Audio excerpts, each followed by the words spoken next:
저는 이런 고민을 종종 해왔습니다. 왜 내가 하나님을 믿고 기도하는데 결과가 항상 좋은 것만은 아닐까? 왜 하나님은 나에게 실망과 좌절을 허락하실까? 최근 운전을 하며 집에 가고 있는데 문득 이런 생각이 들었습니다. 혹시 내가 하나님께서 주시는 응답들과 기적들을 모르고 지나치는 것은 아닐까? 하나님은 답해 주셨는데 내가 원하는 답이 아니어서 그냥 지나치는 것은 아닐까? 생각해보니 그러했습니다. 하나님께서는 매번 답을 주셨지만 제가 이해하지 못했기 때문에, 받아들이지 못했기 때문에, 만족하지 못했기 때문에 답을 안 해주셨다고 생각을 한 적이 있었습니다. 하나님께서 응답하실 때에는 항상 큰 기적만 주시는 것이 아니라는 것을 다시 한번 생각해보게 되었습니다. 때로는 하나님께서 우리에게 기다리라고 하십니다. 그 기다림의 시간은 다 이유가 있습니다. 그 기다림의 시간을 업으로 비교하자면 마치 빈 구물의 시간 같은 것입니다. 우리 인간은 크고 화려한 기적에 주목합니다. 그래서 예수님께서 5,000명을 먹이신 이야기, 물을 포도주로 만드신 이야기, 이런 화려하고 큰 기적들을 얘기하는 것을 좋아합니다. 그래서 그런지 우리 인간은 작고 평범해 보이는 순간에 일어나는 기적을 간과하는 경우가 많습니다. 오늘은 바로 이렇게 쉽게 지나치는 기적에 대해 집중해서 이야기하고자 합니다. 오늘 이야기하고자 하는 기적은 바로 누가복음 5장에 나오는 빈 그물의 기적입니다. 누가복음 5장으로 가보겠습니다. 고요한 갈릴리 바다에 베드로라 하는 시몬과 그의 형제 안드레가 땀을 흘리며 오랜 시간 동안 바다에 그물을 던지는 모습이 나옵니다. 고기를 잡는 것은 그들의 전문 분야였습니다. 하지만 평소에는 잘 잡혀야 하는 고기가 그날따라 한 마리도 잡히지 않았다는 것입니다. 그들은 정말 짜증나고 지치는 하루를 보내고 있었습니다. 그때 예수님께서 그들을 발견하시고 그들에게 깊은 데로 가서 그물을 내려 고기를 잡으라고 말씀하십니다. 고기 잡기의 달인, 전문가인 시몬과 안드레가 그 지시를 듣고 어떤 생각을 했을까요? 훈수를 준다고 생각하지 않았을까요? 본인들이 더 전문가인데 그 이야기를 듣고 행하는 것이 쉽지만은 않았을 것입니다. 하지만 베드로는 자존심을 내려놓고 이렇게 대답합니다.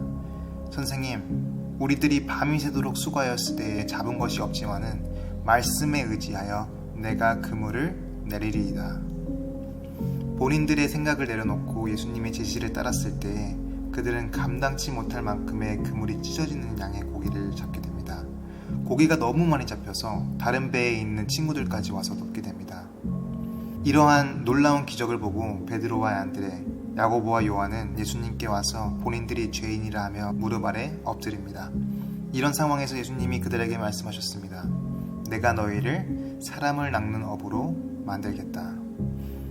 대부분의 사람들은 이 이야기를 들을 때 예수님의 말씀에 순종만 하면 항상 축복이 넘치는 고기가 많이 잡히는 기적으로만 알고 있습니다.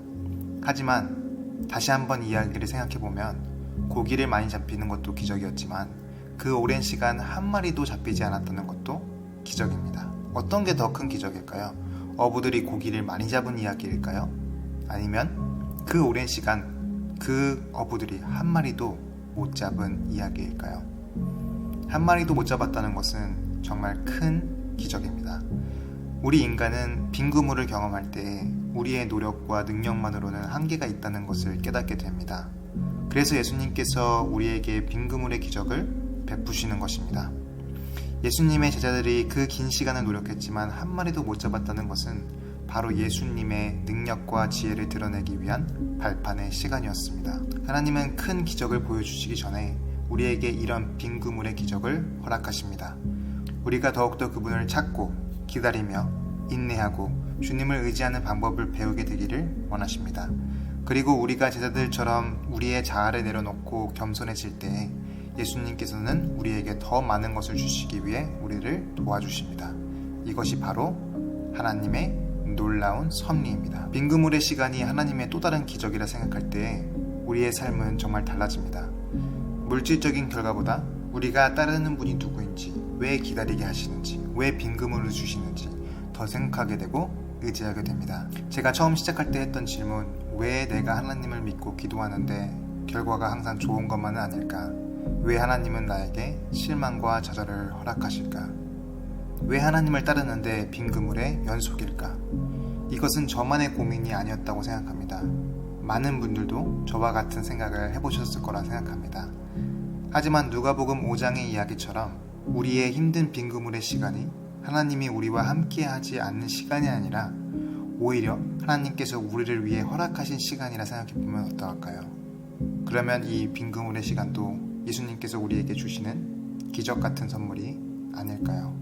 이것이 바로 기쁜 소식 굿뉴스입니다. 감사합니다.